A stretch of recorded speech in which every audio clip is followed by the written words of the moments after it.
Қайырлы күн, қыздар, қыз-келіншектер. Бүгін ащы капуста жасайтын боламыз. Үй жағдайында бұл барымен, үйде не бар, қолда не заттар, қандай азық-түлік бар, сондай мен жасайтын боламыз. Ал ендеше кеттік.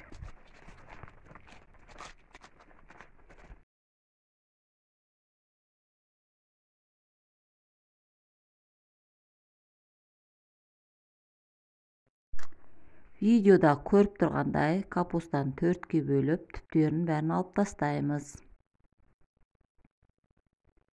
Өте дәмді шығады. Кез келген тамақпен үйлесіп, кәрістердің кимчиінен да күшті болып шығады. Бірақ бұл жерде қолда бар затпен ғана жасаймыз.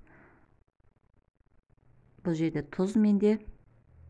Капустаны алып, осылай менде кішкентай, бұл жерде шелек, мен өзіме ыңғайлы шелек болғаннан кейін осылай шелекке салдым. Өздеріңіз білесіздер, неге салғыларыңыз келеді.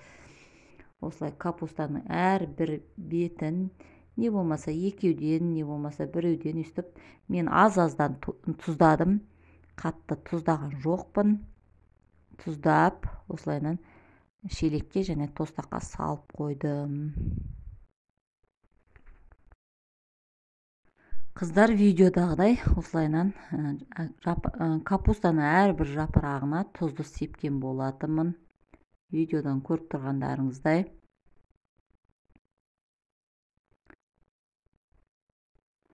Осыны тұздап болғаннан кейін бір күнге комнатная температурамен болатындай, бір жылы жер болсын, үй жағдайын, главный терезені алды болмасын, бір күнге осылай капустан үстін бастырып қойсаңыздар да болады, бастырмай мен сияқты қоя салсаңыздар да болады. Осылай қоя саласыздар. Міне мен тұздап жатырмын. Тұздау процесі. Мен кешкі сағат 6-да тұздадым.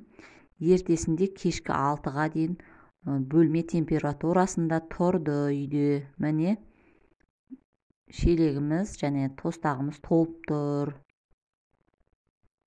Ал мұнау бір күн өткеннен кейін, міне шелегіміз, тостағымыз кішкене капустаның тұзы сініп, уже жартылай болып қалған.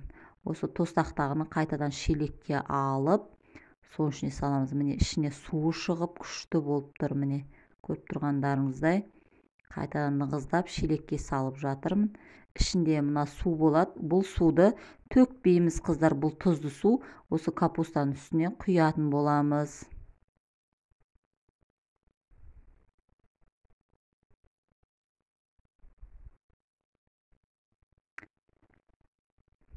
Қыздар, негізінде бұны қысқы уақытқа өте жақсы, бірақ жаздың күнінде керемет шығады. Мен сіздерге қазір құпиясын айтам, қалай сақталу керек, қалай жасалу керек. Бұны күн суытқанда жасап қойған жақсы біледі елдің бәрі, бірақ күн суытпаса да, күн жылы кезінде жаз айында да жасасаңыздар болады. Капусталарыңыз ерте пісіп жатса огородтағы. Міне мен осылай алдым да, бұны әр бір үйде табылатын үлкен морозильниктің ішіне салып қойдым бір күнге. Бір күнге болғанда мына кешкі 6-да салдым. Таңертеңгі 6, 7, 8 кезінде қайтадан морозильниктен алдым. Міне алып жатырмын таңертең. Осыны аламыз да, тағы 1-2 сағатқа комнатный температураға қойып қоямыз. Кішкене мұзы еріп, капусталар жібіп, сондай болу керек. Оған дейін жуып еріп болғаннан кейін бұны тұзын кетіріп, 1-2 рет мұздай суға жақсылап шайып аламыз. Мына жерде менде ащы бұрыш морозильниктен, мынау сәбіз мясорубкадан өткен, тоже морозильникте тұрған, бір бас чеснок.